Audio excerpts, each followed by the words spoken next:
नमस्कार दोस्तों। पिछले कई दिनों से सोशल मीडिया पर ये दावे किए जाते रहे कि लोकसभा अध्यक्ष ओम बिरला की बेटी अंजलि बिरला उनके पिता के रसूख के कारण आईएएस बनी। लोग बढ़ चढ़कर एक से बढ़कर एक बातें करते रहे और उन्हें यहाँ तक नहीं पता था कि ओम बिरला की बेटी आईएएस है ही नहीं। और न ही सोशल मीडिया पर कुछ लिखने से पहले किसी ने भी इस बात की तस्दीक करने की कोशिश की कि आखिर वे जो लिख रहे हैं उसका स्रोत क्या है। लेकिन उन्होंने इतना कुछ लिखा कि अंजलि को परेशान होकर दिल्ली हाईकोर्ट का रुख करना पड़ा।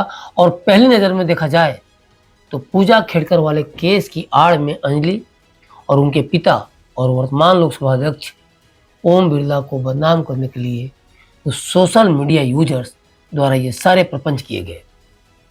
लेकिन उन यूजर्स के होश तब ठिकाने आ गए जब दिल्ली हाईकोर्ट ने गूगल और एक्स को लोकसभा अध्यक्ष ओम बिरला की बेटी को लेकर किए गए सोशल मीडिया पोस्ट को हटाने का निर्देश दिया गया। इन पोस्ट में ओम बिरला की बेटी अंजलि बिरला पर आरोप लगाया गया था कि अपने पिता के प्रभाव के कारण वह अपने पहले ही प्रयास में संघ लोक सेवा आयोग यानी यूपीएससी की परीक्षा उत्तीर्ण कर ली है। पूरे मामले में हाई कोर्ट ने कहा है कि सोशल मीडिया पोस्ट को मध्यस्थों द्वारा 24 घंटे के भीतर हटाया जाएगा और यदि वादी को किसी अन्य समान पोस्ट के बारे में पता चलता है तो वह इसके बारे में एक्स और गूगल को सूचित करेगी। उच्च न्यायालय ने इस मामले में एक्स, गूगल, केंद्रीय इलेक्ट्रॉनिक्स एवं सूचना प्रौद्योगिकी मंत्रालय एवं अज्ञात पक्षों को भी नोटिस जारी किया तथा 4 सप्ताह के भीतर जवाब देने को कहा। दूसरी बात कि जिन लोगों ने ये पोस्ट किया था वो कितना बेसलेस था उसे इसी बात से समझा सकता है कि अंजलि आईएएस है ही नहीं बल्कि वे आईआरपीएस अधिकारी हैं। वह साल 2019 में संघ लोक सेवा आयोग की परीक्षा में शामिल हुई थी। इसके बाद वह अप्रैल 2021 में आयोग में शामिल हुई। उन्होंने पिछले साल अपना अनिवार्य प्रशिक्षण पूरा किया है। बार एंड बेंच की रिपोर्ट के मुताबिक बिरला की ओर से वरिष्ठ अधिवक्ता राजीव नायर पेश हुए। नायर ने तर्क दिया कि इसी तरह का आरोप पहले भी वर्ष 2021 में सामने आया था। उन्होंने कहा कि उस वक्त समाचार प्रकाशनों द्वारा तथ्य जांच के बाद बिरला के आईआरपीएस अधिकारी होने का खुलासा होने के बाद विवाद शांत हो गया था।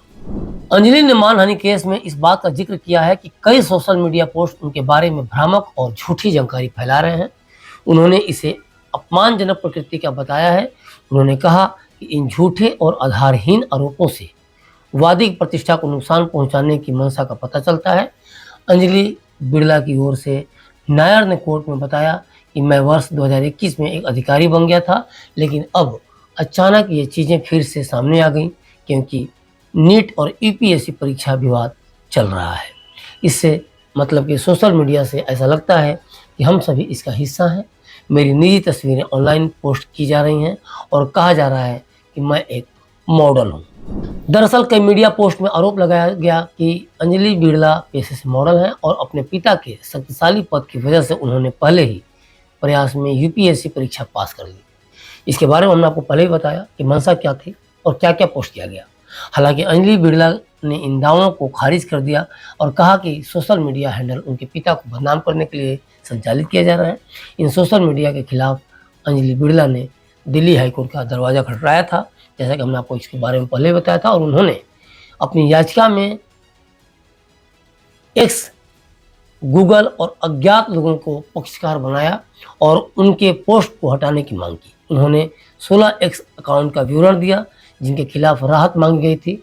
इनमें यूट्यूबर ध्रुव राठी का पैरोडी अकाउंट भी है। जानकारी के लिए बता दूं कि अंजलि के एक प्रतिनिधि ने हाल ही में कई ट्विटर अकाउंट रखने वाले और अन्य अज्ञात व्यक्तियों के खिलाफ महाराष्ट्र साइबर सेल के पुलिस महानिरीक्षक के पास शिकायत दर्ज की थी। इस शिकायत के आधार पर 5 जुलाई 2024 को महाराष्ट्र साइबर सेल ने एफआईआर दर्ज की थी। तो अभी तक के लिए बस इतना ही। देखते रहिए क्लिक इंडिया और मुझे दीजिए इजाज़त। शुक्रिया।